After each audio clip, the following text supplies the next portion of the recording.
2500 crores box office దగ్గర కొల్లగొట్టిన తర్వాత 3 consecutive భారీ హిట్స్ తర్వాత నెక్స్ట్ ఏం సినిమా చేస్తే బాగుంటుంది ప్రాబబుల్లీ ఎవరైనా ఇదే ఫేజ్ లో ఆలోచించుకుంటూ ఉంటారు.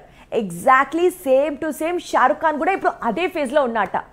ఏదో వచ్చాయి కదా అని చెప్పి లవ్ స్టోరీజో లేకపోతే కుటుంబ నేపథ్య కథ చిత్రాలలో చేయడం కాకుండా పఠాన్ 2 అనౌన్స్ చేశాడట షారుఖ్ ఖాన్. దీంతో ఫుల్ బాలీవుడ్ అంతా హంగామా హ్యాపీగా ఉన్నారట. ఎట్టకేలకు షారుఖ్ కొత్త సినిమాపై క్లారిటీ వచ్చింది. లాస్ట్ ఇయర్ ఏ సినిమాతో అయితే బాక్స్ ఆఫీస్ దగ్గర పవర్ఫుల్ కంబ్యాక్ ఇచ్చాడో ఇప్పుడు అదే సినిమా సీక్వెల్ తో తిరిగొస్తానంటున్నాడు. డిసెంబర్లో పఠాన్ 2 సెట్స్ పైకి వెళ్లే అవకాశాలు కనిపిస్తున్నాయి. పఠాన్, జవాన్, డంకీ చిత్రాలతో గత ఏడాది బాలీవుడ్ కు దాదాపు 2500 కోట్ల వసూళ్లను అందించాడు షారుఖ్. ఇందులో పఠాన్ 1000 కోట్లు, జవాన్ అంతకంటే ఎక్కువే కొల్లగొట్టింది. డంకీ మాత్రం హిట్ కు యావరేజ్ కు మధ్యలో నిలబడింది. యాక్షన్ సినిమాలు చేస్తేనే ఆడియన్స్ యాక్సెప్ట్ చేస్తున్నారు. 1000 కోట్ల వసూళ్లను అందిస్తున్నారు. అందుకే ప్రయోగాలు చేయకుండా ఇతర చిన్న సినిమాలు చేయకుండా పఠాన్ 2తో తిరిగొస్తానంటున్నాడు షారుఖ్.